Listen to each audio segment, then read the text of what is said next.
te contaré los problemas de Venezuela y sus últimas elecciones explicado en Minecraft. Es el domingo 28 de julio del 2024. En Venezuela, cada presidente puede estar hasta 6 años en el mandato, al menos que se reelija, como ha pasado varias veces. Y al dictador Nicolás Maduro, teóricamente le quedan pocos meses de mandato. Por eso se ha celebrado ahora las elecciones presidenciales. Al inicio todo parecía bien. Los venezolanos salieron a votar a las mesas de votaciones que sobre todo se encontraban en escuelas, universidades, entre otros sitios. Y por primera vez, algunos venezolanos tenían esperanzas de que la dictadura se terminara. Desde días antes, todas las encuestas mostraban una clara tendencia a su derrota. Está claro que la inmensa mayoría ya no lo quiere, ni siquiera las personas que en algún momento lo apoyaron. Esto después de destrozar totalmente el país, dejando al 76% de la población en pobreza extrema, siendo este el porcentaje más alto registrado en toda la historia reciente de Venezuela. Este tirano estaba acorralado. Era obvio que iba a perder las elecciones. Por eso habían rumores que tal vez Maduro se iba a rendir. Su gobierno aceptó firmar los acuerdos de Barbados, un acuerdo que se comprometía y juraba que las elecciones iban a ser limpias, libres y justas. Pero para la sorpresa de nadie, meses antes de las elecciones terminó rompiendo los acuerdos. El gobierno le hizo la vida imposible a su principal opositora, María Corina Machado. María es la que encabeza la esperanza de todo el pueblo venezolano. Ella lidera el partido político Vente Venezuela, que promueve la libertad de Venezuela. Dentro de su partido tuvo un apoyo del 92% y rápidamente se ganaría el apoyo de los venezolanos, haciendo campaña en todo el país, visitando cada uno de los pueblos. Esto claramente no le gustó al régimen. La vieron como una poderosa amenaza, así que decidieron inhabilitarla. Esto significa que legalmente no puede postularse para presidenta. Y lo más loco de esto es que la inhabilitaron durante más de 15 años. La lucha en las elecciones tenía que ser entre Maduro y María, pero el gobierno no se lo permitió. ¿Pero por qué? Bueno, el gobierno la acusó de estar apoyando las sanciones que Estados Unidos le ha puesto al país. Estados Unidos constantemente está poniendo sanciones a Venezuela para obligar a Maduro a rendirse. Y apoyar este tipo de actos en Venezuela es ilegal, justificándolo como problemas de seguridad y traición a la patria. Así que entonces María tuvo un plan B. Puso de candidata para reemplazarla a Corina Lloris, una señora sin pasado político y que era profesora de una universidad. Así no podrían inhabilitarla, pero ¿qué crees? Cuando fueron a registrarla como candidata a la presidencia, el gobierno tampoco la dejó, diciendo que tuvieron problemas técnicos. Sí, ya ni las cajeras del Oxxo. Así que María, como última opción, puso a Edmundo González. Si bien al inicio no tenía planeado ser candidato a la presidencia, terminó aceptando para ayudar al pueblo. Afortunadamente por fin lo aceptaron, seguramente porque era menos popular. Y ahora por fin que la oposición tuvo un candidato, Edmundo y María siguieron por toda Venezuela propagando el mensaje y no se rindieron a pesar de las dificultades. Como María estaba inhabilitada, tuvo muchos problemas viajando en avión, obligándolos a viajar por carretera, pero de la nada se encontraban obras improvisadas que le negaban el paso, por lo que en muchas ocasiones tuvieron que trasladarse en motos, también por terrenos complicados como los lagos, subiéndose a barcos. De hecho, los restaurantes y los hoteles donde se quedaban muchas veces eran multados por el gobierno. Intentaron sabotearlos con todo lo que tenían. Además, ellos no tenían tanto dinero como para promocionarse. Mientras tanto, la cara de Maduro inundó las calles de Venezuela. Estaba claro que las campañas no eran parejas. Vamos, hasta les alcanzó el dinero para proyectar la cara de Maduro con drones. En fin, Venezuela empezó a votar. Al inicio era relativamente tranquilo, pero conforme pasaban las horas, empezaron a llegar colectivos, sobre todo en motocicletas. Los colectivos son grupos de personas y delincuentes que están pagados por el gobierno para hacer el trabajo sucio. Su función es sembrar miedo en la población. Los colectivos llegarían a las zonas de votación para impedir que la gente votara, ralentizando y dificultando las elecciones. Los colectivos causaron heridos, hubo disparos y hasta un fallecido, y las cosas estaban solo por iniciar. Cuando terminaron las votaciones y cerraron las mesas de votaciones, la población esperaba en familia dentro de sus casas los resultados de la CNE. ¿Pero qué es la CNE en Venezuela? La CNE significa Consejo Nacional Electoral y básicamente son los encargados de organizar las elecciones en Venezuela. Su misión, se supone, es garantizar la transparencia, pero obviamente no es así. Dan las 12 de la mañana y el presidente jefe de toda la CNE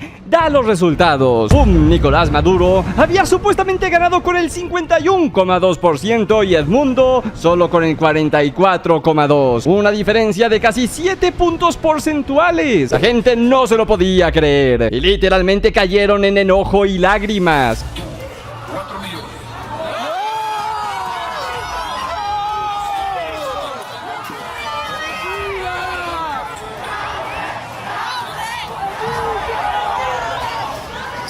Esto fue un fraude a toda regla y hay muchísimas pruebas que lo confirman. Un trabajador de la CNE subió esta selfie donde se mostraba en las pantallas que Maduro había perdido en todas. Ojo, no se sabe 100% si es verdadero, pero de serlo, esto sería un error histórico. Ahora, los porcentajes que presentó la CNE son imposibles. Según ellos, Maduro ganó con 51,20000 y Edmundo con 44,20000. De por sí ya es extraño que haya ganado justo con el 51. También tenemos que recordar que la CNE hoy en día ya no es tan imparcial. En realidad, Maduro tiene muchísima influencia en la CNE. Y para verlo, solo tenemos que ver al jefe de la CNE. El jefe actual es Elvis Amoroso y adivina qué, estuvo apoyando muchísimo tiempo a Maduro. Pero la prueba de fraude más evidente está en las máquinas de votación. Verás, para votar en Venezuela, primero tienes que presentar una identificación para que sepan quién está votando.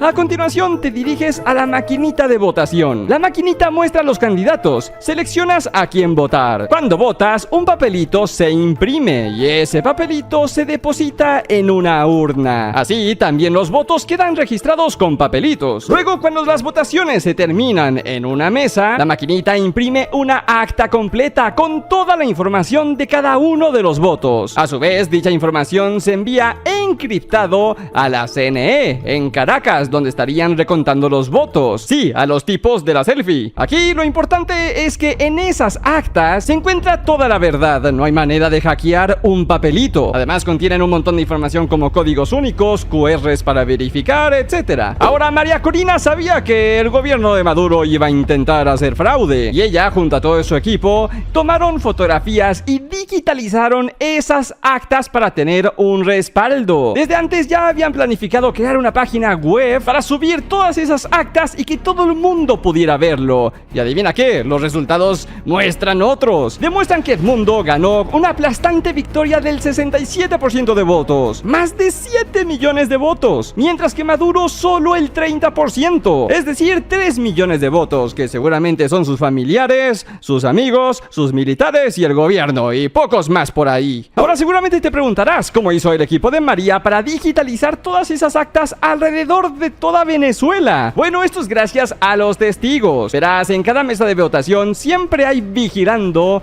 representantes de los partidos políticos, alguien que representa a Maduro y alguien que representa a María. De esta manera, los dos bandos se pueden vigilar mutuamente para que no cometan ningún fraude. En este caso, los testigos de María fueron clave para poder digitalizar las actas. Eso sí, no consiguieron el 100% de las actas, solo el 81%, porque obviamente el régimen de Maduro se apresuró para evitar que los testigos de la oposición entraran a las mesas. Hubo muchas de estas denuncias y muchos testigos no pudieron ver las actas. De todas maneras, la ventaja ya es irreversible. Con esto entendido, Edmundo es el claro ganador. Él y su equipo tienen por lo menos pruebas. Mientras tanto, el régimen de Maduro no ha presentado ninguna. Si Maduro dice que ha ganado, entonces que muestre las actas donde dice que él ganó. Y seguramente no han enseñado las actas porque saben que perdieron y estarán intentando todo lo posible para falsificar esas actas y dar como ganador a Maduro. Por eso países del mundo entero está pidiendo que muestre las actas. Los países que estás viendo en pantalla son países que están pidiendo transparencia y que Maduro muestre las actas. Sin embargo, a pesar de la presión de muchísimos países, Maduro se le acaba el tiempo. No ha enseñado las actas. Según el artículo 116 de la ley de Venezuela, la CNE tiene 48 horas después de la elección información para completar el conteo y dar a conocer estas actas. Sin embargo, ya han pasado 48 horas y la CNN y el gobierno ha enseñado las actas. Eso quiere decir que legalmente ya hicieron fraude y las elecciones de Venezuela no son legales. Y ahora mismo el mundo entero está en eso, esperando que Maduro muestre las actas para que de una vez por todas se demuestre que mintió. Mientras tanto están sucediendo muchísimos acontecimientos, pues el pueblo venezolano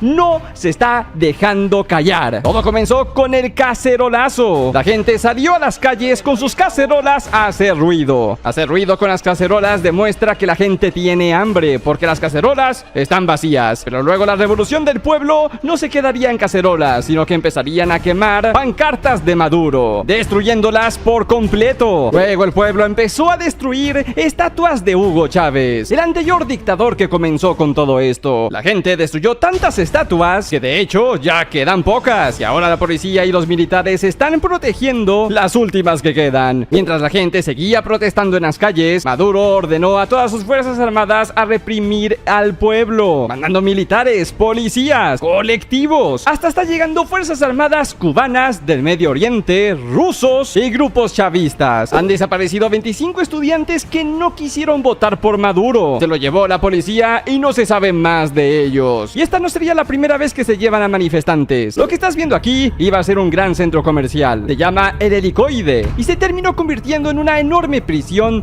de tortura. Quizás muchos manifestantes terminen aquí, y si no, muchos de ellos están terminando en la cárcel. Pocos meses antes de las elecciones, el gobierno lanzó una ley contra el fascismo. En pocas palabras, el fascismo está en contra del comunismo y el socialismo. En el artículo 11 se dice que está prohibido los mensajes fascistas. Esto quiere decir que no puedes escribir mensajes en contra del gobierno ni en la televisión, ni en la radio, ni en impresiones, ni tampoco en las redes sociales. Por eso muchos venezolanos no pueden hablar de lo que sucede en su país, porque si hablan podrían meterse en problemas de prisión. De hecho, el Ministerio Público ya lanzó un comunicado diciendo que quien se oponga o se manifieste en las calles tendrá una pena de prisión de 4 hasta 8 años. Por eso divulgar información es importante, porque nuestros hermanos venezolanos tienen prohibido hablar. Y las cosas no se terminan, podemos seguir mucho tiempo más. Por ejemplo, están bloqueando las redes sociales ahora mismo en Venezuela. Incluso los militares están comenzando a hacer la operación Tuntún, el cual consiste en que literalmente puedan entrar a tu casa sin permiso. También el mismo Maduro mandó a doxear a todos aquellos manifestantes, y para ello pidió que utilicen su aplicación BenApp. BenApp es una aplicación venezolana para denunciar problemas, y literalmente creó un apartado para que la gente denuncie a un manifestante para que lo encuentren y lo arresten. También Venezuela acaba de romper relaciones con muchos países, como Argentina, Chile, Costa Rica, Perú, Panamá, República Dominicana, Uruguay. Esto debido a que esos países no reconocen la victoria de Maduro, siendo el presidente de Chile el primero que negó la victoria de Maduro. Gracias a Chile, todos los demás países se animaron también a criticarlo. Mientras tanto, países como China, Irán, Nicaragua, Cuba, Bolivia, Rusia, entre muchos otros más, están apoyando a Maduro y sí lo han considerado como el próximo presidente. Incluso el hombre más rico del mundo, Elon Musk, se unió a los venezolanos, criticándolo en su cuenta de Twitter X, diciendo cosas como, por ejemplo, el burro sabe más que Maduro. Maduro respondería inmediatamente diciéndole enemigo. Otro nuevo archienemigo, el célebre Elon Musk. Quien se mete con Venezuela se seca, Elon Musk. ¿Quieres pelea? Vamos a darle, Elon Musk.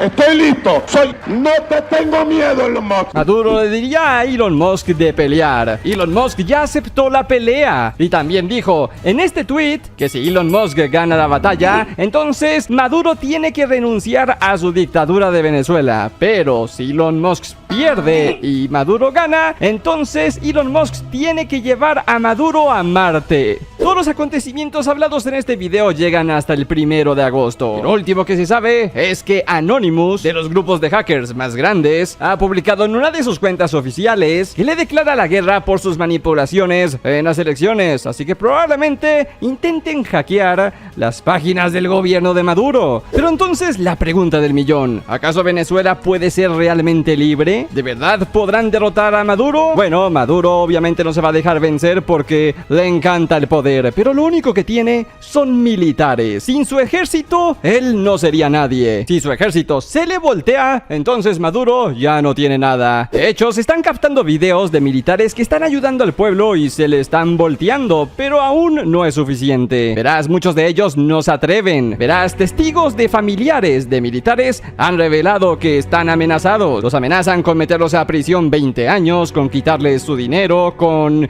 perjudicar a su familia, etc. Así que no solo se tienen que voltear los militares, sino también altos mandos como coroneles. Incluso también Eric, el dueño de Blackwater, la empresa de seguridad militar privada más grande del mundo, dijo que si aumentaran la recompensa de capturar a Maduro de 15 millones a 100 millones, entonces sería mucho más fácil capturarlo. Sí, desde hace tiempo existen estas recompensas. Y sí, una recompensa de 100 millones de dólares podría fácilmente comprar a cualquiera del gobierno para que entregue a Maduro y se le voltee. De todas maneras, la lucha del pueblo está sirviendo. El mundo entero los está observando. Y sin duda son grandes avances. Desde aquí les deseo muchísima fuerza, venezolanos. Y ahora me gustaría responder brevemente cómo es que Maduro llegó al poder. Muchísima gente no conoce cómo es que todo esto llegó hasta donde está. Venezuela era próspera. En el pasado, era considerada como la potencia de Latinoamérica. Tanto fue así que la primera concesionaria en toda América Latina de Ferrari, la marca de lujo de automóviles deportivos, se estableció en Caracas, Venezuela. Sí, algo bastante difícil de creer, considerando que hoy en día la gente lucha por el pan de cada día. Pero, ¿por qué Venezuela se convirtió en una gran potencia años atrás? Bueno, por ahí de los años 1910, se encontraron en Venezuela grandísimos yacimientos de petróleo, revelando así que Venezuela es un país extremadamente rico en recursos. Venezuela vio una gran oportunidad en el petróleo, pues en ese entonces la industria del petróleo estaba creciendo exponencialmente, sobre todo por el avance tecnológico, como la llegada de los automóviles de gasolina, fábricas e industrias de plásticos, entre muchos otros más. El petróleo convirtió a Venezuela en el mayor productor y exportador de petróleo en todo el mundo. Esto le permitió al país conseguir muchísimo dinero y así poder acelerar el crecimiento de la infraestructura del país. Se construyeron autopistas, carreteras, puertos marítimos, plantas eléctricas, hospitales, escuelas, universidades, entre otras obras más. Sin embargo, el gran petróleo de Venezuela no solucionó todos los problemas, pues el país se dividió. Mientras que unos se hacían más y más ricos gracias a estas nuevas industrias, otros se hacían más y más pobres. Y estas desigualdades empeoraron cuando políticos del gobierno empezaron a caer en tremendos casos de corrupción, robándose la riqueza del país. Pero entonces, después de que Venezuela siguiera desarrollándose durante más de 60 años gracias a sus reservas de petróleo, en 1970 el petróleo entra en decadencia, pues el precio del petróleo empezó a caer y a colapsar. Esta caída se intensificó en los años 1980, provocando que países productores de petróleo fueran afectados, sobre todo Venezuela. Así que entonces, para los años 90, el país quedó en miseria, con muchísima desigualdad y pobreza, subidas de precios, devaluación de la moneda, narcotráfico y sobre todo muchísima, pero muchísima corrupción en el gobierno. Pero entonces llegaría Hugo Chávez, un coronel del ejército venezolano, quien buscaba revolucionar y acabar con el gobierno actual, prometiendo que se acabaría la corrupción, que Venezuela sería independiente sin influencia del extranjero, pero sobre todo prometiendo una equidad social, donde se ayudaría más a los pobres que a los ricos. Así que entonces, en el año 1992, comenzaría su primer intento para derrotar al gobierno. Hugo Chávez reunió a un grupo de militares y causaron un golpe de estado. ¿Pero qué es un golpe de estado? Bueno, un golpe de estado es cuando los ciudadanos, militares u otros políticos se voltean en contra del gobierno para derrotarlos,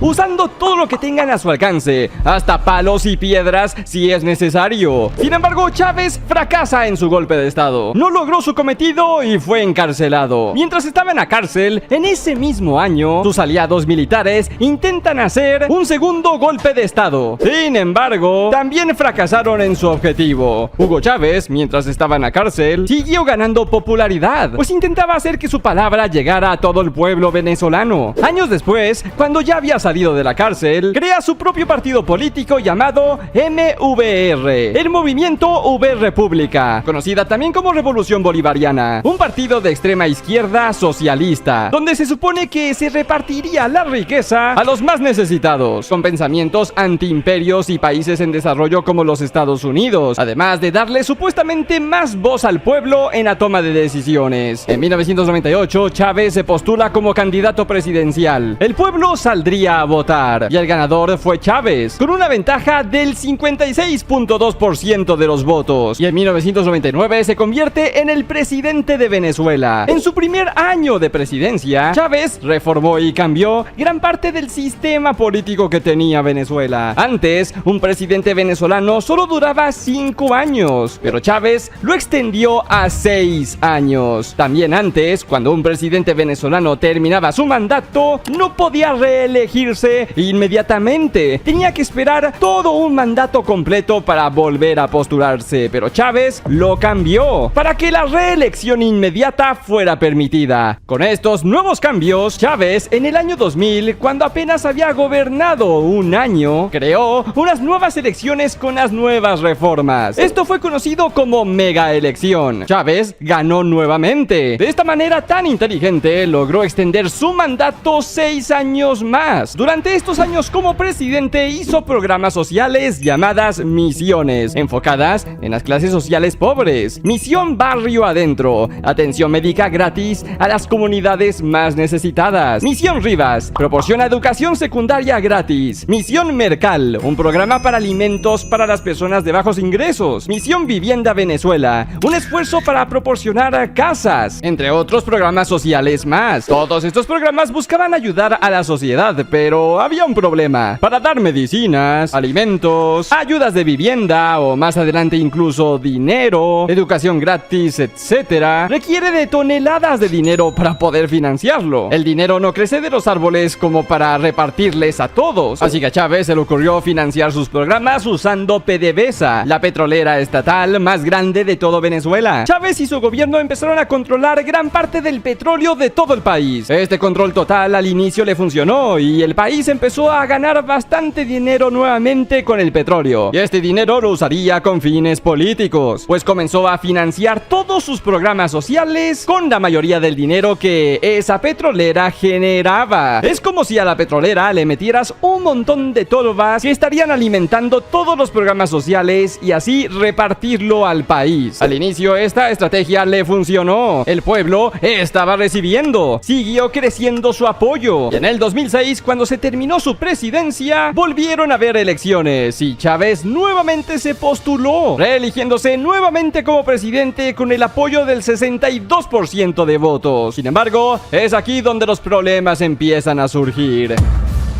En el año 2008, el precio del petróleo empezó nuevamente a caer. También sus petroleras empezaron a funcionar mal. Esto debido sobre todo al mal mantenimiento. Todo el dinero se estaba utilizando en sus programas, en vez de seguir mejorando y manteniendo las máquinas petroleras. Además, los jefes encargados de manejar a las petroleras muchas veces no eran expertos y solo eran amigos de Chávez, personas que él puso de confianza. El terrible manejo del gobierno en esto hizo que el dinero que generaban las petroleras se empezara a agotar, que generaran menos. Por lo tanto, los programas sociales empezaron a tener muchas dificultades y el poco dinero que se generaba, el gobierno chavista se lo robaba. Había muchísima corrupción. Chávez no logró detener la corrupción como él mismo había prometido. Ahora toda la economía de Venezuela dependía demasiado del petróleo. Quería él mismo controlar todo y tener los huevos en una sola canasta, que cuando se rompió la canasta y los huevos huevos, se quedaron con problemas. Por eso es bueno diversificar, no tener todo en una misma canasta, tener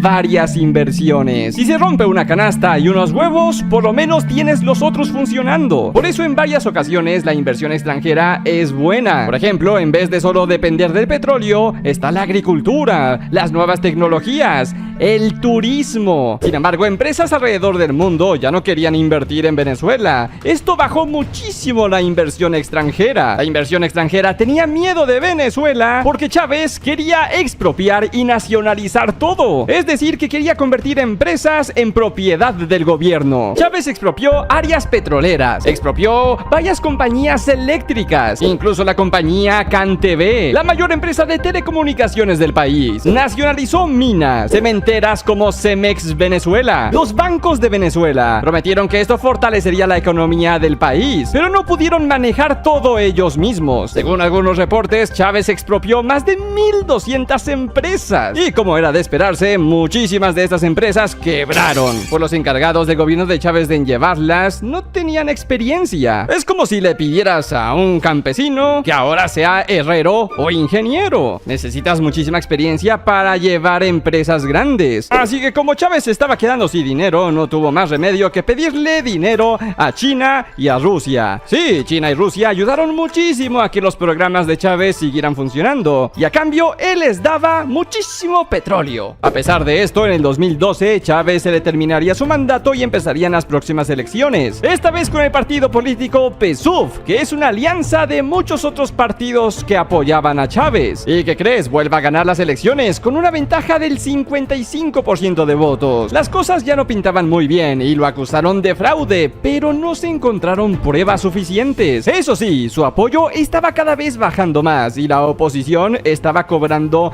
más fuerza. Sin embargo, Chávez ya no pudo ser presidente porque falleció, pues ya tenía bastantes problemas de salud y falleció de cáncer. Así que Chávez deja como sucesor a un tal Nicolás Maduro, un antiguo chofer de autobuses que fue líder del metro de Caracas y que además fue muy cercano a Chávez, consiguiendo varios puestos políticos en su gobierno. Y como Chávez había muerto, se hicieron otras elecciones y Maduro terminó ganando. Pero desde el inicio los chavistas ni siquiera le dieron tanto apoyo, pues Maduro ganó por el 50.66% y su contrincante 49%. Es una diferencia de solo 1.4%. Son como unos 250,000 votos aproximadamente. Y desde sus primeritas elecciones se le ha acusado de fraude. Ahora Maduro se quedó con un país endeudadísimo por los préstamos de China y Rusia. ¿Y sabes cuál fue su gran idea? Empezó a imprimir y a imprimir dinero. Una decisión terrible. El país entró en una hiperinflación, provocando la subida de todos los precios. El bolívar se devaluó tanto que fajos de billetes equivalían a solo $1. Para intentar solucionarlo, Maduro empezó a controlar los precios. Por ejemplo, él dijo: ¿sabes qué? Este pollo cuesta esta esmeralda, porque yo lo digo. El resultado fue mucho peor. Productos básicos empezaron a desaparecer de supermercados y las pocas empresas que quedaban en el país se empezaron a ir, dejando al país en su récord histórico de pobreza extrema. Venezuela entró en modo hardcore y supervivencia. Conseguir comida y productos básicos se volvieron toda una aventura. Tener conexión a internet era complicado e incluso habían constantes cortes de luz. Debido a todo esto, los venezolanos empezaron a salir del país para mudarse a otros sitios. También comenzaron a hipermanifestarse en contra del gobierno, pero Maduro los reprimía con sus militares. Maduro comenzó a encarcelar a opositores, es decir,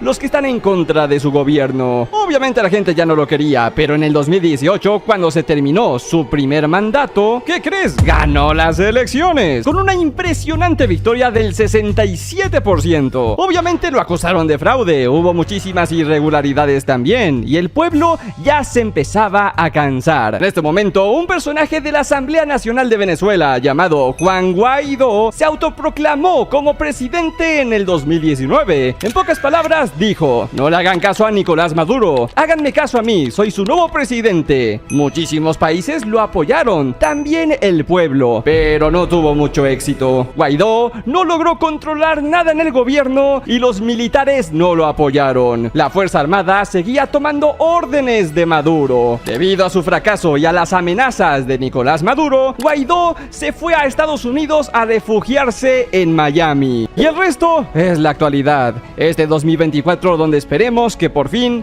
haya un cambio, con esperanzas de que Edmundo y María no se rindan. María ya ha dicho que se va a quedar luchando con la gente y que no se irá a ninguna parte. Hermanos venezolanos, tienen la caja de comentarios para seguir difundiendo información. Fuerza, y la comunidad de Bobby Graf está con ustedes.